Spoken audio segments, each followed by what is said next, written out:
Assalamualaikum dan hai. Hari ini saya nak cakap pasal Koi no Katachi.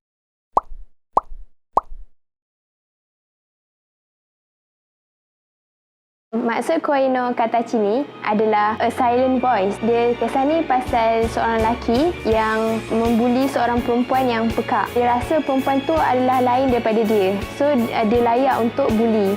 Tapi last-last dia pula dibuli oleh kawan-kawannya sendiri. Dan banyaklah lagi seterusnya. Apa yang Koi no Katachi ni ajar saya, dia banyak sangat benda yang kita boleh kaitkan dengan diri kita. Yang pertama adalah everyone can change. Yang di mana bila seorang lelaki tu, nama dia Ishida, dia kena buli dengan kawan-kawan dia sendiri, dia sedar dan dia berubah jadi seorang yang baik. Walaupun pada awalnya dia rasa macam dia dah tak ada guna hidup, tapi bila dia jumpa balik seorang perempuan tu, dia rasa dia patut berubah. Lepas tu, kita boleh lihat yang sebenarnya statement everyone can change ni boleh berlaku dalam dua-dua arah, iaitu daripada baik ke jahat dan jahat jadi baik. Dalam cerita tu memang dia tunjukkan dua-dua situasi tu lah. Dan memang kita sebagai seorang manusia yang bermoral, kita perlu ambil yang mana satu, iaitu kita kena ambil yang ke arah yang baik. Seterusnya adalah pasal bully dan tikam belakang tu sendiri. Dia macam kenapa seseorang tu kena bully,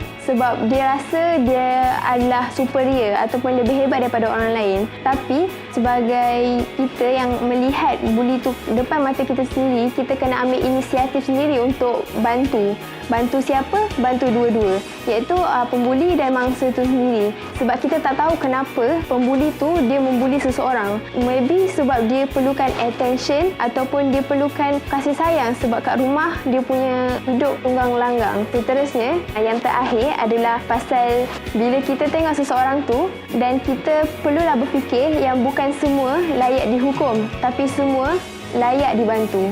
Poin yang terakhir adalah suicide thought tu sendiri. Bila mana sebenarnya karakter perempuan tu, nama dia Shoko, dia rasa yang dia sangat lain dan terkeluar ataupun terasing daripada orang lain. Dia rasa dia tak berhak berada kat dunia ni sebab dia dibuli sebab just because dia pekak dan tak boleh bercakap dengan bagus lah. Dan bila dia rasa macam tu, dia rasa dia perlu perasaan dia nak bunuh diri tu, dia dah ada sejak dia sekolah rendah lagi. Kita rasa sangat sedih lah bila budak sekolah rendah, kita dulu main-main tapi dia dah ada perasaan untuk bunuh diri. Sebab itulah kita sebagai orang yang dekat ataupun adik-beradik kita ataupun kawan-kawan kita yang ada masalah tu, kita perlulah bantu dan ada kat sebelah diorang dan cubalah bagi hope balik untuk diorang. Apa yang paling menariknya tentang anime Koi no Katachi ni, dia adalah satu medium yang menunjukkan sign language ni sangat penting untuk kita jadikan orang yang pekak dan bisu tu adalah seorang yang